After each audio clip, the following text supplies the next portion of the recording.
Study rider return চ্যানেলে সকলকে স্বাগত।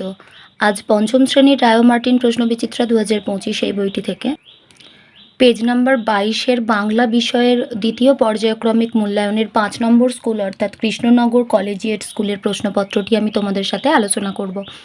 এর আগে 4 পর্যন্ত স্কুলের প্রশ্নপত্র আমি সমাধান করে দিয়েছি। তোমরা যারা সেই ভিডিওগুলি দেখোনি তারা অবশ্যই দেখে নিতে পারো। তো চলো শুরু করা যাক। 1-এর দাগে রয়েছে শূন্যস্থান পূরণ করো। 1. মাঠ মানে তো সবুজ প্রাণের শাশ্বত এক দ্বীপ। 2. সেই সবুজ বনের আঁচল নেমে এসেছে নিচের সমভূমি পর্যন্ত। 3. গভীর জঙ্গলের মধ্যে একটি ক্ষুধার্ত বাঘের সঙ্গে দেখা। 4. হাসল কোমল ঠোঁটটি মেলে। 5. আফসোস শুধু এই তল্লাটে পাখি নেই। এরপরে 2-এর দাগে রয়েছে নির্দেশ অনুসারে উত্তর দাও। 1. শব্দযুগলের মধ্যে অর্থ পার্থক্য লেখো। দয় দীর্ঘই দন্তন্য দিন, দয় হস্যই দন্তন্য দিন। আর 2 নম্বরে রয়েছে দয় দীর্ঘই পদীপ, দয় বয় দীর্ঘই পদীপ। দয় দীর্ঘই দন্তন্য দিন মানে হচ্ছে দরিদ্র, দয় হস্যই দন্তন্য দিন দিন মানে হচ্ছে দিবস, আর দয় দীর্ঘই পদীপ দ্বীপ মানে আলো, দয় বয় দীর্ঘই পদীপ দ্বীপ মানে হচ্ছে জলবেষ্টিত ভূভাগ। 2-এর প্রশ্নে রয়েছে এক কথায় উত্তর দাও। যেন তল নেই এমন গভীর, এটা হবে অথই। 2-এর দাগের 3 অর্থ লেখো। 1-এ রয়েছে ভূত, 2 নম্বরে তল্লাট, 3 নম্বরে রয়েছে আফসোস, 4 নম্বরে রয়েছে পাখি। তো ভূতের অর্থ হচ্ছে প্রেত, তল্লাটের অর্থ হচ্ছে অঞ্চল, আফসোসের অর্থ হচ্ছে আক্ষেপ, পাখির অর্থ হলো পক্ষী। 3-এর দাগে রয়েছে নিচের প্রশ্নগুলির উত্তর দাও। 1. ঝড় কবিতাটি কার লেখা? ঝড় কবিতাটি মৈত্রেয়ী দেবীর লেখা। 2.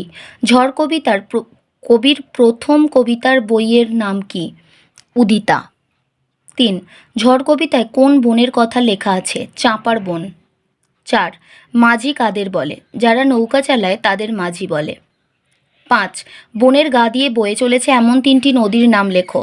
তিস্তা, তোরসা আর রঙ্গিত।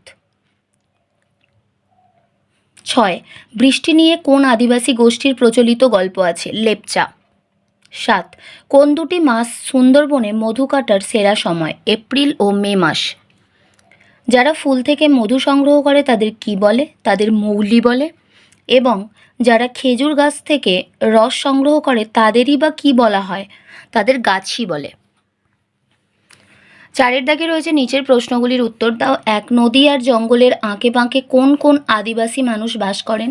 মেচ, রাভা, গারো, লেপচা, টোটো ইত্যাদি আদিবাসী মানুষ বাস করেন। 2 নম্বরে রয়েছে সুন্দরবনে কোন কোন গাছে মৌচাক দেখা যায়? সুন্দরবনে খলসি, গেওয়া, কেওড়া, গরান ইত্যাদি গাছে সাধারণত মৌচাক দেখা যায়। 3-এর প্রশ্নে রয়েছে ধনাই কিভাবে বাঘের হাত থেকে বেঁচে গেল? ধনাই বাঘের হাত থেকে বেঁচে গেল ভাগ্য বলে, কারণ বাঘটি তাকে লক্ষ্য করেই ঝাঁপ দিয়েছিল, কিন্তু লক্ষ্যভ্রষ্ট হয়ে গিয়ে পড়ল সামনের গাছের গায়ে। সেখানে মাথায় ঠোক্কর খেয়ে উল্টে পড়ল শীষের ভেতর।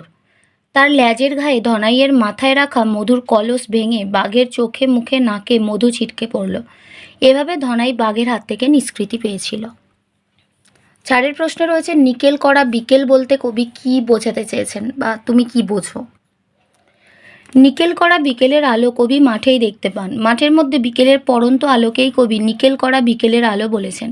মাঠের মধ্যে বিকেলের আলো পড়লে তা চকচক করে এবং সেটাকে ধাতুর প্রলেপ দেওয়া বলেই মনে হয়। পড়ন্ত বিকেলে মাঠে গেলেই সেই আলো দেখা যায়।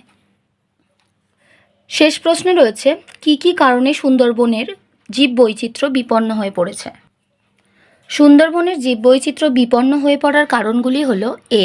প্রাকৃতিক বিপর্যয়, বি. জলবায়ু পরিবর্তন, সি.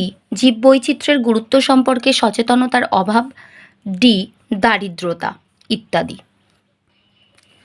আজ এই পর্যন্তই। ভিডিওটি ভালো লাগলে অবশ্যই একটা লাইক দিও, আর পড়াশোনা সংক্রান্ত এরকম আরও গুরুত্বপূর্ণ ভিডিও পেতে আমাদের চ্যানেলটি বিনামূল্যে সাবস্ক্রাইব করে পাশে থাকা বেল আইকনটি প্রেস করো আর বন্ধুদের সাথে শেয়ার করো। ভালো থেকো। খুব তাড়াতাড়ি ফিরে আসছি নেক্সট ভিডিও নিয়ে। Thanks for watching.